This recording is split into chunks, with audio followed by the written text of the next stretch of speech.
Grosse surprise dans Koh Lanta, le feu sacré, ce 21 mars. Après l'épreuve de confort, Benjamin a décidé d'abandonner l'aventure, épuisé physiquement et mentalement. Un départ qui a conduit au retour de Tania, éliminée lors du précédent conseil. Les abandons sont rares dans Koh Lanta. Certains aventuriers sont parfois obligés de quitter l'aventure pour raisons médicales, comme cela a pu être le cas pour Sarah qui avait eu une excroissance qui sortait de son ventre dans l'île des Héros en 2020. L'aventurière avait été forcée d'abandonner, et avait été opérée en urgence à son retour en France.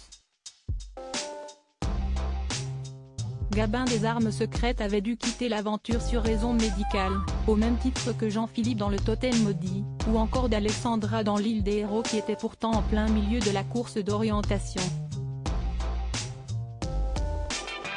Mais les abandons purs et durs n'arrivent que très rarement dans Koh Lanta. Difficile d'imaginer qu'un aventurier puisse partir, après avoir passé des mois à rêver de rejoindre le célèbre programme présenté par Denis Brognard. Pourtant, Franck l'a fait dans Koh Lanta, le Totem Maudit, en 2022.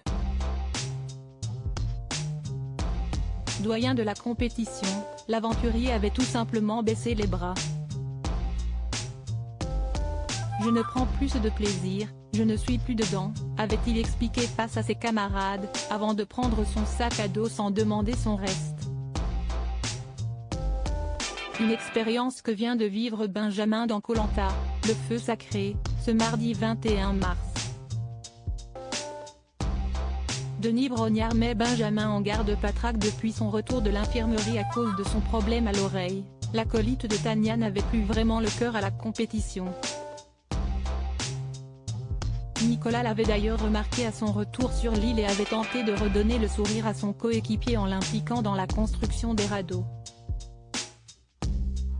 Mais la défaite des jaunes pendant l'épreuve de confort semble avoir été le coup de grâce pour Benjamin, qui a pris le téléphone satellite pour appeler le médecin et annoncer son abandon. Épuisé physiquement et mentalement, le candidat avait la sensation d'être arrivé au bout de ses capacités. Un véritable choc pour ses camarades, qui ne s'attendaient pas à son départ. Et encore moins Denis Brognard, qui a débarqué sur l'île des Jaunes pour prendre la température. Tous ceux qui ont abandonné l'ont regretté, a fait remarquer le présentateur à Benjamin. Une mise en garde qui n'a pas du tout refroidi l'aventurier, qui a quitté l'aventure sans demander son reste. Mais la loi est claire dans Koh Lanta, en cas d'abandon, c'est le dernier candidat éliminé au conseil qui revient dans l'aventure. Avec son départ, Benjamin a conduit au retour de son acolyte, Tania. Ancienne rouge, la jeune femme intègre désormais les jaunes et compte bien prendre sa revanche.